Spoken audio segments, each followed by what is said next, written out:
Segala puji bagi Allah, kemudian salawat dan salam kepada Rasulullah, pada keluarga dan seluruh sahabat-sahabatnya.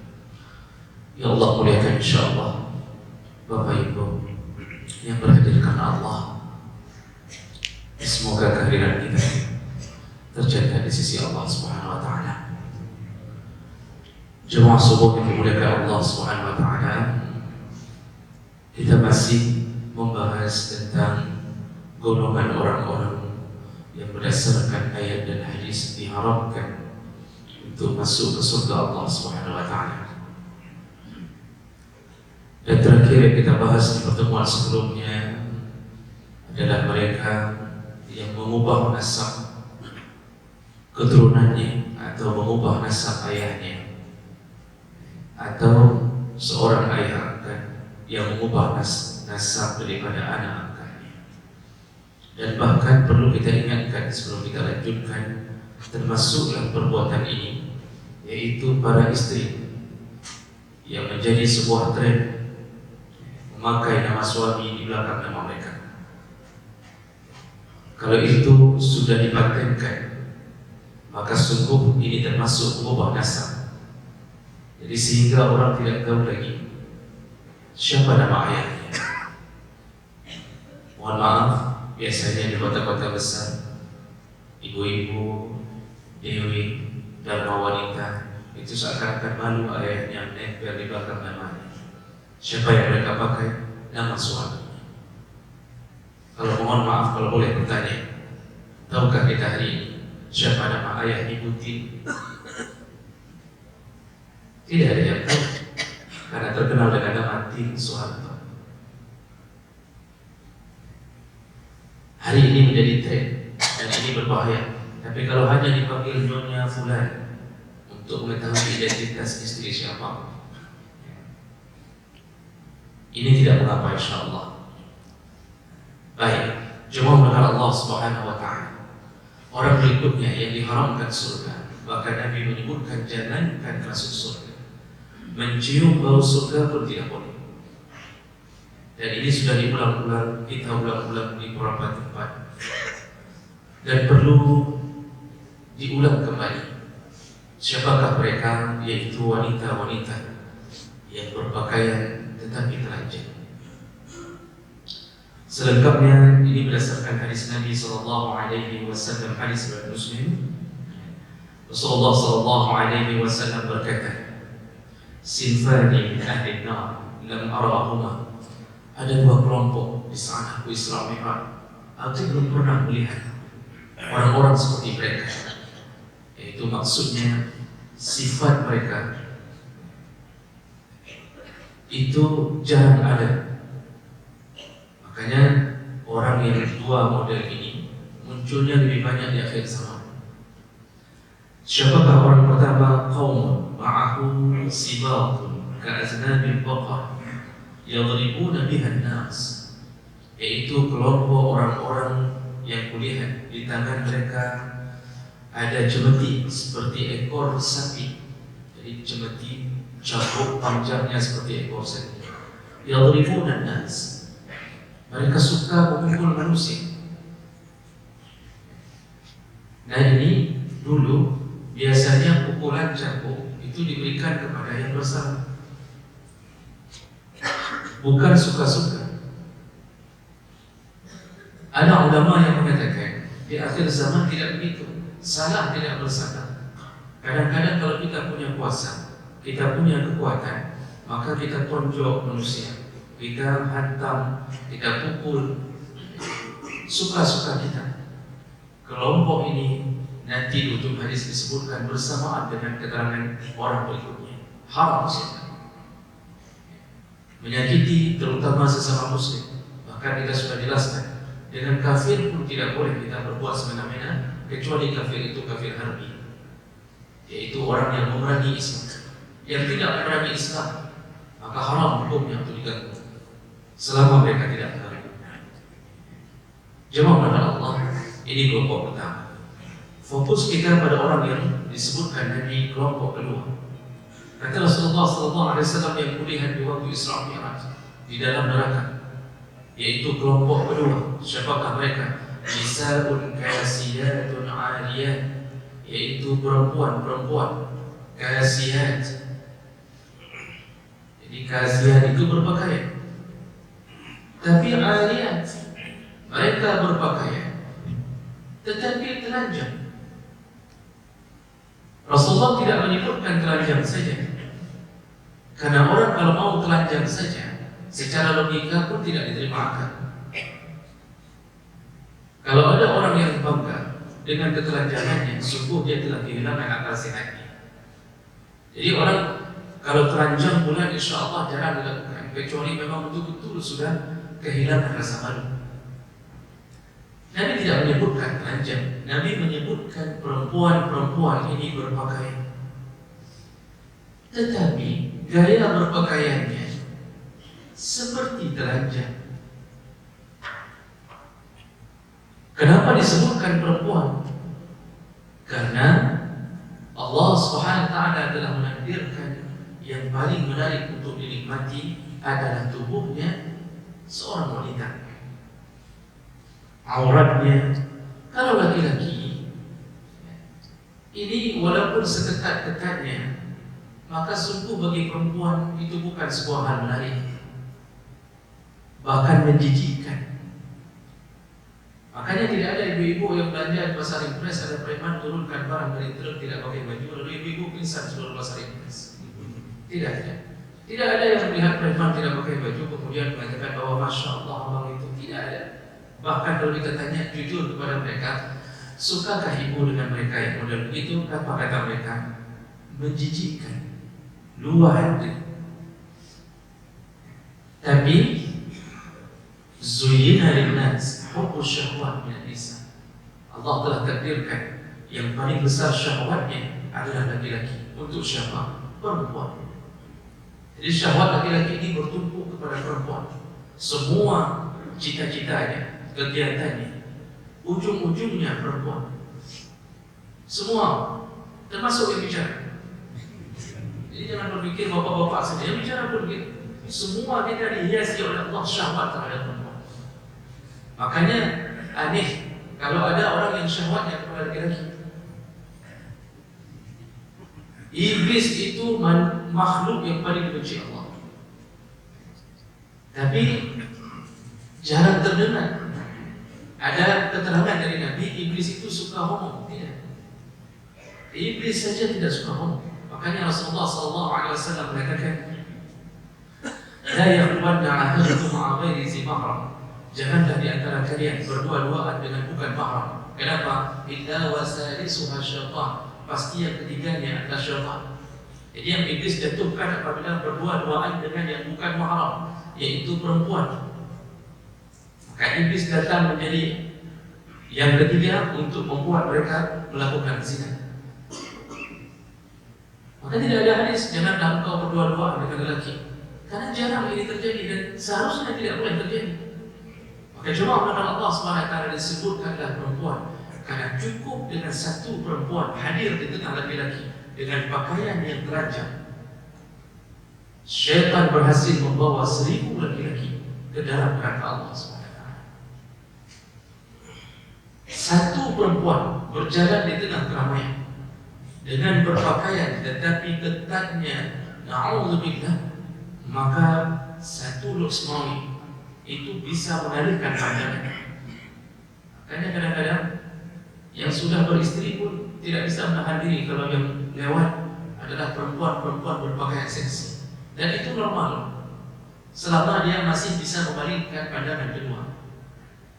Makanya hati-hati ibu-ibu suami sering beli helm yang pakai kaca hitam.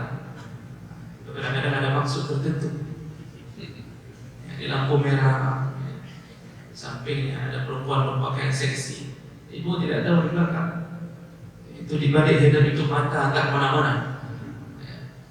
Ini salah satu yang normal kata Rasulullah SAW. Pandanganmu di saat melihat sesuatu yang Allah haramkan dari perempuan, kalau pandangan pertama an-nadrah al-ula ni'mah. Kalau engkau tidak sengaja melihatnya, itu nikmat. Dan begitu dia palingkan yang kedua, maka menjadi laknat. Makanya ada orang yang mengira kita ini tidak terpana Pak semuanya. Cuma orang yang beriman segera dia tahan dengan imannya. Ini haram yang sudah terlihat dari haram. Jawab maka Allah Subhanahu wa taala mencetak tubuh. Makanya Allah haramkan, Nabi haramkan. Dia berpakaian, tapi tubuhnya seperti tidak berpakaian. Dan ini banyak dijual hari ini pakaian-pakaian begitu. Semua ahli fikih di saat ditanya tentang hukum menjual baju ketat, perempuan sudah memakai baju ketat. Kita yang menjual baju ketat. Kalau seandainya kita tahu bahwa pelanggan kita bukan orang-orang yang saleh, maka penjualnya apabila menjual benda yang haram itu, dia jual baju ketat, maka hukumnya juga sama dengan memakainya. Artinya dia juga kalau mendapatkan keuntungan dari penjualan itu, maka hasilnya adalah hasil yang haram, menyebarkan maksiat. Kecuali kita tahu yang membeli itu orang saleh, dia pakai jilbab, kemudian pakaian yang kita lihat orang saleh. Itu biasanya kalau wanita yang saleh beli pakaian ketat, diperuntukkan untuk suaminya. Jadi kesalehan itu bukan ukurannya di luar. Kalau di luar rumah itu disuruh bergaya seperti Arab. Kalau di dalam rumah, perempuan salehah itu bergaya seperti Eropa. Begitu perempuan salehah. Di rumah bergaya Eropa, di luar bergaya Arab. Di luar dengan gamis besar, ya. Tidak nampak sedikit pun auratnya. Tapi di rumah dia bergaya Eropa. Nah, itu suka-suka dulu. Cari baju yang seketat-ketatnya. Buat suami pulang kantor tidak lagi ke kantor. Seminggu insya Allah dipecat dari kantor. Itu salihah. Jangan dibalik ibu yang benar Allah. Ini ada orang yang bukan salihah tapi talihah. Kalau bahasa Acehnya talihah. Itu di luar bergaya Eropa. Masya Allah, asal sudah keluar rumah, cari celana yang ketat, kemudian cari baju yang ketat. Begitu dalam rumah, lengkap dia pakai. Padahal sebaliknya yang harus dilakukan. Jawab kepada Allah Subhanahu wa taala. Rasulullah mengharamkan perempuan ini karena efeknya yang sangat berbahaya. Efeknya menjatuhkan dirinya ke dalam neraka, dan bukan hanya menjatuhkan dirinya ke dalam neraka, tapi dia menjadi busur panah syaitan. Jadi syaitan itu paling suka, salah satu daripada pelurunya adalah perempuan. Selama perempuan itu tidak saleh, begitu mudahnya menjatuhkan laki-laki. Begitu mudahnya. Laki-laki ini tidak tertarik dengan belanja banyak, harta kalaupun banyak, ujung-ujungnya ke situ juga. Maka cukup bagi syaitan jatuhkan keimanan laki-laki dengan tampilan-tampilan perempuan. Maka hati-hati ingat, bapak dan ibu yang dimuliakan Allah, terutama bagi para suami, jagalah istri, jagalah anak gadis kita. Jangan lepas dari rumah dengan pakaian yang diharamkan Allah Subhanahu wa taala.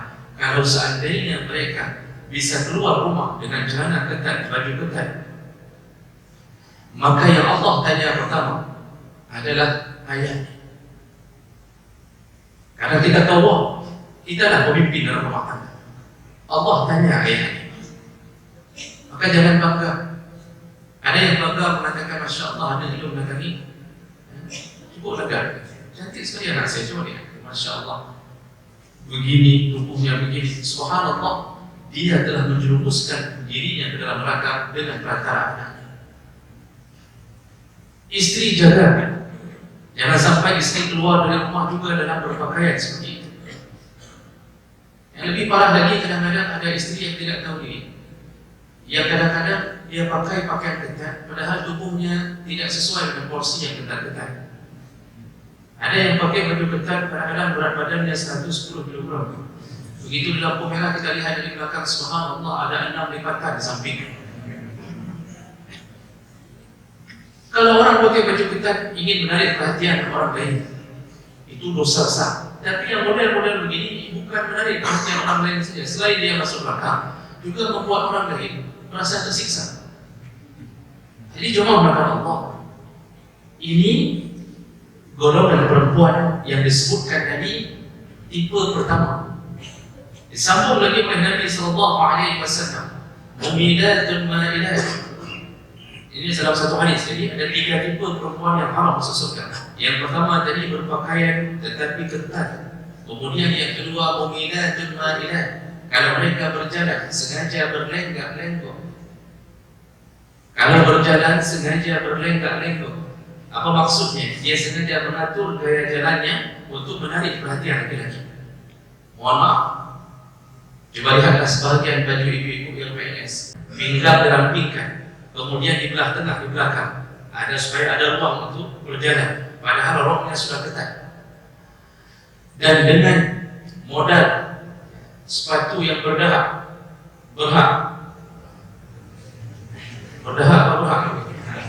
sepatu yang berhak.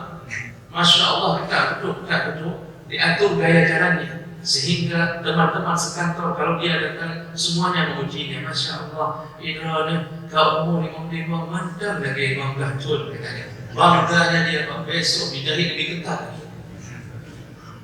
Kalau di depan suami dia tidak begitu. Itu yang aneh. Tapi di depan teman kantor luar biasa dia tak berseksi. Di depan suami kadang-kadang dia pakai karungoni, dia pakai panggung. Kadang-kadang dia pakai baju batik kelelawar. Jadi hal-hal begini ternyata berjalan pun menjadi sebuah laknat kalau diinginkan menjatuhkan dosa kepada orang yang melihatnya. Makanya penyakit ini kemudian dikembangkan. Muncullah para pragawati. Anehnya di pesantren itu ada satu lomba yang biasa dilakukan, yaitu busana muslimah, peragaan busana muslimah. Kalau yang dilihat hanya perempuan saja, tidak apa-apa. Ini kadang-kadang diundang, laki-laki pun melihatnya dengan memakai jilbab, dengan memakai pakaian-pakaian tertentu, lalu dia berjalan dengan menegak-negok. Di atas apa? Di atas catwalk. Padahal gaya Eropa ingin menghancurkan budaya. Itu salah satunya adalah dunia pergawati. Bayangkan maksiat. Laki-laki duduk di bawah melihat seorang perempuan berjalan berlenggak-lenggok di atas tempat yang bernama catwalk. Kenapa tempat itu dinamakan catwalk? Cat itu kucing, walk itu berjalan. Dinamakan catwalk itu memang urusannya disuruh berjalan seperti jalannya kucing. Bapak Ibu silakan pulang perhatikan baik-baik bagaimana jalannya kucing. Kucing itu 4 kakinya, tapi di saat dia melangkah maka dia akan melangkah ke tengah. Kaki depan ke tengah, lalu kemudian kaki kanan ke tengah, kaki kiri ke tengah. Dan apa yang terjadi? Subhanallah, goyangan pinggul kucing indah sekali. Silakan pulang perhatikan baik-baik, tapi jangan dengan nafsu. Itu indah sekali. Goyangan kucing luar biasa. Makanya disuruh berjalan seperti jalannya kucing.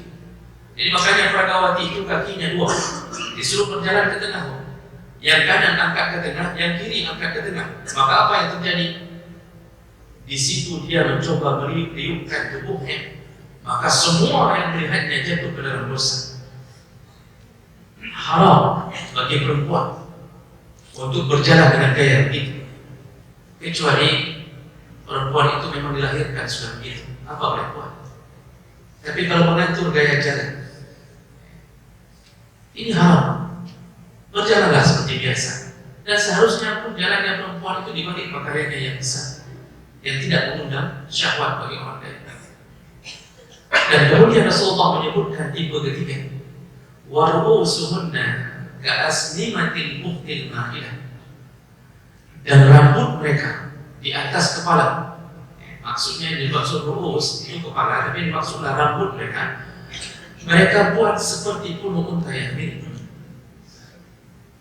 Karena hadis ini riwayat Muslim, disyarah oleh Imam Nawawi dalam syarah Sahih Muslim. Imam Nawawi mengatakan bahwa maksud kalimat ini yaitu perempuan-perempuan yang memakai sakul di atas kepala mereka. Haram hukumnya memakai sakul di atas ubun-ubun kepala. Kenapa bisa begitu? Rasulullah tahu bahwa hari ini akan terjadi. Di akhir zaman akan terjadi sanggul menjadi sebuah kebanggaan. Maka coba lihat Pak, perempuan itu tidak akan pakai sanggul kecuali di hari-hari atau di momen-momen yang dia perlu menampakkannya, membanggakannya ke orang lain. Kapan dia? Waktu acara walimah, acara pesta, arisan, hari dulu-dulu, kemudian yang keluarnya bergabung-gabung dengan orang lain. Itu cuma lihatlah walimah. Masya Allah, ada ibu-ibu yang sudah ikut pengajian. Itu kadang-kadang 15 tahun, 20 tahun ikut pengajian di hampir semua tempat, hampir semua masjid. Begitu walimah hilang imannya. Semua gaya dia buat. Padahal ikut pengajian, subhanallah. Itu jilbab sampai bingung, diputar sana, diputar sini, yang kanan dibawa ke kiri, yang kiri dibawa ke depan dibawa ke belakang, yang ujung-ujungnya digembok supaya tidak lepas. Itu Masya Allah Pak, rumbai-rumbai macam model. Maka kadang-kadang dia pikir ini apa ini? Dalam mereka yang melakukan itu maksudnya. Sanggul itu jadi sebuah kebanggaan, maka disitulah dia haramkan. Kalau istri lagi siram bunga di rumah, adakah mereka kemudian bersolek lebih dahulu dengan memakai sanggul di atas kepalanya? Tidak. Adakah hari ini anak-anak gadis yang mau masuk WC lalu mensanggulkan rambutnya dengan sanggulan yang seperti mereka keluar imam? Tidak ada. Jadi memang ingin memamerkan sanggul, dan haram hukumnya fin nasiyah kata para ulama, yaitu di ada nasiyah di atas umur-umur. Jadi ini umur-umur, ini yang diharamkan. Bagi yang berambut panjang itu boleh letakkan sedikit ke bawah. Apa katakan ke istri? Ini karena istri nggak bisa lihat. Suruh letakkan ke bawah, tidak mesti harus ke samping. Suruh ke bawah. Jadi jangan jadikan kebanggaan di atas ini. Maka saya heran, orang mengaku hari ini Aceh serem di Mekah, tapi ada tariannya itu memakai model tarian sanggul di atas kepala dengan hanya tertipu oleh lukisan Cun Ya'din dan Cun Ya'din. Padahal kalau kita lihat foto asli Cun Ya'din, itu tidak ada sanggul di atas kepalanya. Dia hanya memakai selendang penutup jilbab. Lalu kemudian dibuatlah gambar tasyaffa yang melukis pertama, itu pakai sanggul. Maka muncullah tarian-tarian tari ranum lamuan, tari macam-macam. Itu semua yang memakai sanggul di atas kepala. Lalu mengaku Islam di Mekah, tapi amalan-amalan melawan dengan hadis Nabi SAW. Ini aneh sekali. Hadis ini sahih, tidak ada yang bantah. Semua ulama mengatakan haram memakai sanggul di atas kepala dengan tujuan kebanggaan. Apalagi sampai menari. Itu menari di depan pintu baru. Kalau yang menarinya anak-anak masih dimaafkan. Anak-anak SD menari di depan datangnya pintu baru dimenari, masih dimaafkan. Tapi kalau yang menarinya mamanya anak-anak, tidak ada bantah. Semuanya mengatakan haram. Semuanya mengatakan haram. Bahkan kita khawatirkan pintunya tidak jadi berhenti di situ. Dia cukupkan hanya memilih salah satu di antara penari itu. Jemaah Allah Subhanahu wa taala menyebutkan perempuan berpakaian ketat, kemudian dilarang berjalan berlengkar-lengkar, lalu kemudian jangan pakai punuk unta di atas kepala. Di ujung hadis kami katakan, la yadkhulul jannah, semua model perempuan ini tidak akan pernah masuk surga. Wala yajidna rihaha, jangankan masuk surga, mencium bau surga pun tidak boleh. Cukup banyak ceramah, tapi yang datang ceramah pun bergaya seperti itu. Makanya ku anfusakum wa ahlikum nar, jagalah dirimu dan keluargamu dari api neraka. Jangan harapkan dari banyaknya panggung-panggung ceramah kemudian orang sadar. Tapi yang paling berpengaruh adalah suami kepada anak, yang paling berpengaruh adalah suami kepada istri. Jawab Allah SWT sebagai bentuk. Kapan Allah boleh mengizinkan seorang perempuan membuka aurat di kepalanya? Kapan boleh tidak berjilbab? Perempuan itu aturan Allah, seluruh tubuhnya adalah aurat kecuali wajah dan tapak tangannya. Kafai. Tapak tangan ini bukan hanya tapak tangan yang batin, tapi zahir. Jadi kafain itu bukan telapak tangan, tapak. Maksudnya zahir dan batin. Perempuan itu boleh membuka sampai ke sini. Batasannya rusbun sampai ke sini. Ingatkan anak istri. Kalau wajah batasannya sampai al-zaban, sampai ke dagu. Makanya ulama kalau baca fikih, waktu menyebutkan perempuan tertarik mukenanya sampai ke sini, ke bawah dagu, hampir mendekat ke leher, semua ulama mengatakan salat jabatan. karena telah menampakkan aurat, kecuali dia tidak sengaja. Artinya sudah dia tutup di awal begini, waktu sujud tertarik, waktu rukuk tertarik, maka dia boleh menariknya kembali. Artinya dimaafkan di saat dia sudah berusaha menutupnya. Itu aurat perempuan, dan itu wajib dijaga semenjak baligh.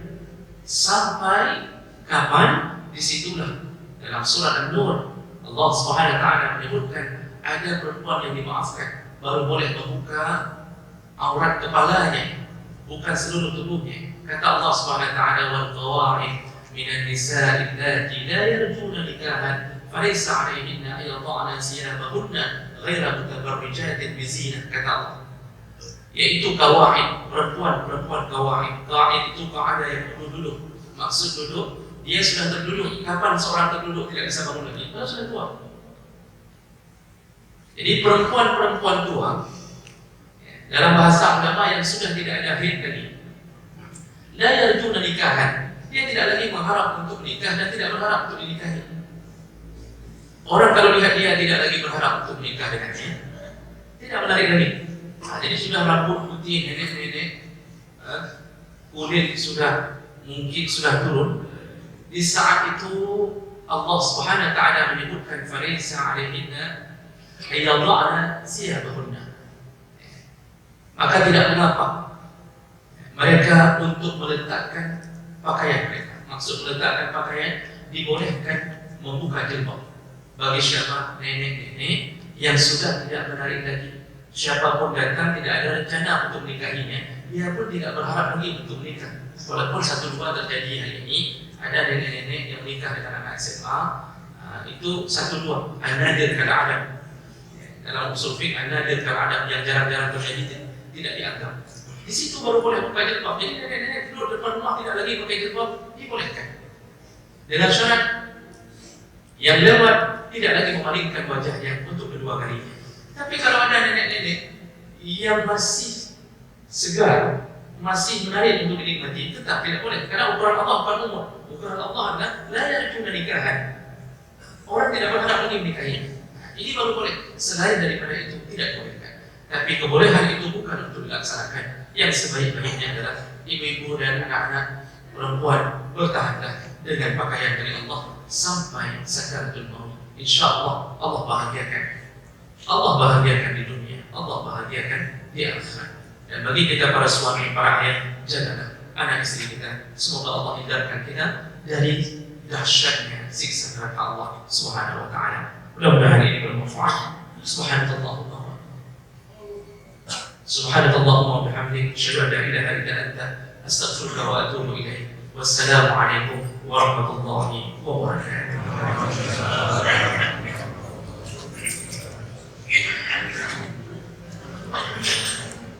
Alhamdulillah wa syukru lillah.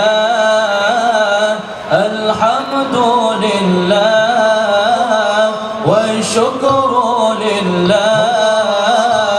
Azka salati wa salami li rasulillah. Azka